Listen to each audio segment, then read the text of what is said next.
mendengarkan podcast ini. Shalom saudara sekalian, salam sejahtera. Kebenaran hari ini berjudul Transenden Menjadi Imanen. Sangatlah mudah kalau seseorang mempercayai dan mengakui bahwa Allah hadir di dalam kehidupan hanya secara akali. Jadi hanya secara akali mengakui Allah itu hadir mudah. Tetapi pengakuan ini tidak cukup membuat seseorang sungguh-sungguh mengalami kehadiran Allah. Tidak banyak orang Kristen yang sungguh-sungguh mengalami kehadiran Allah dalam hidupnya secara pribadi. Pada umumnya mereka sangat miskin dalam pengalaman hidup di hadirat Allah. Tidak sedikit pula mereka yang menggantikan hidup di hadirat Allah dengan teologi atau pengenalan mengenai Allah dalam pikiran semata-mata. Pengenalan mengenai Allah yang mereka miliki hanyalah teori-teori yang belum terbukti dalam kehidupan mereka secara konkret. Ironisnya, banyak teolog yang merasa puas dengan teori-teori tersebut, dan mereka merasa bahwa dengan memiliki teologi dalam pikiran mereka, mereka sudah mengalami perjumpaan dengan Allah. Nah, kebodohan ini telah berlangsung selama bertahun-tahun, bahkan berabad-abad. Dan sebagai akibatnya, gereja di dunia ini semakin mengalami kemerosotan. Potret dari keadaan gereja seperti ini terutama tampak pada gereja-gereja di barat, ya. Tampak pada kehidupan gereja-gereja di barat. Kehidupan banyak orang Kristen sangat berbeda dengan tokoh iman dalam Alkitab yang telah berjalan dengan Allah. Tokoh-tokoh iman mengalami kehadiran Allah bukan sesuatu yang luar biasa lagi, melainkan sesuatu yang biasa dan natural. Itulah kehidupan mereka setiap hari. Mereka belajar teologi dari pengalaman hidup secara konkret.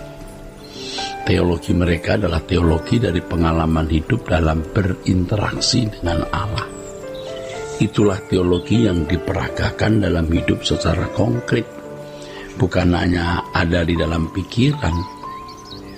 Teologi mereka tentu memiliki jiwa atau nyawa yang menghidupkan. Ini berbeda dengan teolog-teolog sekarang, yang mana teologinya hanya membuat seseorang berteori mengenai Allah tetapi tidak menghidupkannya, tidak menghidupkan teologi itu di dalam kehidupan mereka secara konkret atau real. Tidak sedikit teolog dan pendeta yang memiliki pengetahuan teologi yang diperoleh hanya dari bangku sekolah teologi. Mereka menjadikannya sebagai nilai diri. Namun hal tersebut tidak membawa dampak bagi orang lain, sehingga pada dasarnya pelayanan mereka tidak membuat jemaat diubahkan untuk menjadi serupa dengan Yesus. Tidak mengubahkan jemaat mengerti kehendak Allah, mengerti maksud keselamatan diberikan. Mereka hanya memindahkan pengetahuan teologi dari pikiran mereka sendiri yang diperoleh di bangku sekolah teologi ke dalam pikiran jemaat.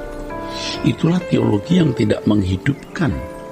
Mereka merasa dengan berbekal pengetahuan teologi yang mereka miliki, mereka merasa berhak melayani dan mengajar orang lain. Kalau jujur, sebenarnya mereka tidak terlalu dibutuhkan. Gereja dan jemaat telah terpola dengan pola mekanisme pelayanan yang mau tidak mau harus memberi ruangan bagi mereka menjadi hamba Tuhan guna mengisi pekerjaan dalam gereja. Jadi mereka sebenarnya tidak terlalu dibutuhkan. Gereja dan jemaat telah terpola dengan pola mekanisme pelayanan yang mau tidak mau memberikan mereka ruangan dalam tanda kutip menjadi hamba Tuhan. Karena begitulah mekanisme dari sebuah rezim antara gereja dan sekolah teologi. Paulus mengingatkan bahwa hari-hari ini adalah jahat. Banyak orang berpikir bahwa manusia dapat hidup tanpa kehadiran Allah. Pengaruh semacam ini tanpa terasa telah membentuk jiwa dan kepribadian banyak orang dan teolognya. Itulah sebabnya dapat ditemui ada banyak orang Kristen yang hanya bertuhan pada hari Minggu di gereja. Di luar hari Minggu atau di luar kebaktian, di luar hari kebaktian maksudnya mereka hidup kembali dalam kewajaran seperti anak-anak dunia yang tidak hidup di hadirat Allah. Akhirnya kita menemukan banyak orang Kristen yang tidak berbeda dengan orang-orang di luar Kristen. Bahkan kenyataannya bisa terjadi ada orang-orang Kristen yang lebih buruk kelakuannya dibanding orang-orang non-Kristen. Kebiasaan hidup di luar hadirat Allah ya, menjerumuskan mereka dalam kehidupan yang tidak dikenal oleh Allah. Suatu hari Tuhan akan berkata kepada mereka, "Aku tidak kenal kamu." Ngeri. Banyak orang yang hidup di hadirat Allah yang memiliki hati yang takut akan Allah sehingga dapat melakukan kehendak Allah Bapa. Hanya orang-orang yang melakukan kehendak Bapa yang diperkenankan masuk surga, ya. Tapi orang-orang yang hidup di luar hadirat Allah yang tidak memiliki takut akan Allah pasti akan ditolak Allah. Allah adalah Allah yang transenden. Maksudnya bahwa Allah adalah Allah yang melampaui segala akal dan pengalaman, transempiris. Jadi transenden itu maksudnya Allah adalah Allah yang melampaui segala akal dan pengalaman. Namun demikian dalam eksistensinya yang transenden tersebut Allah berkenan menyatakan diri sehingga manusia dapat mengenalinya dan hadir dalam kehidupan manusia. Itulah sebabnya Allah juga adalah Allah yang imanen. Artinya manusia dapat memahami dan mengenalinya. Kalau Allah berkenan menyatakan diri sehingga menjadi imanen bagi manusia, ini merupakan anugerah yang luar biasa. Ini adalah berkat kekal yang harus direspon dengan benar. Allah adalah Allah yang berpribadi dan hidup, bukan hanya sekumpulan doktrin dan sejumlah penjelasan.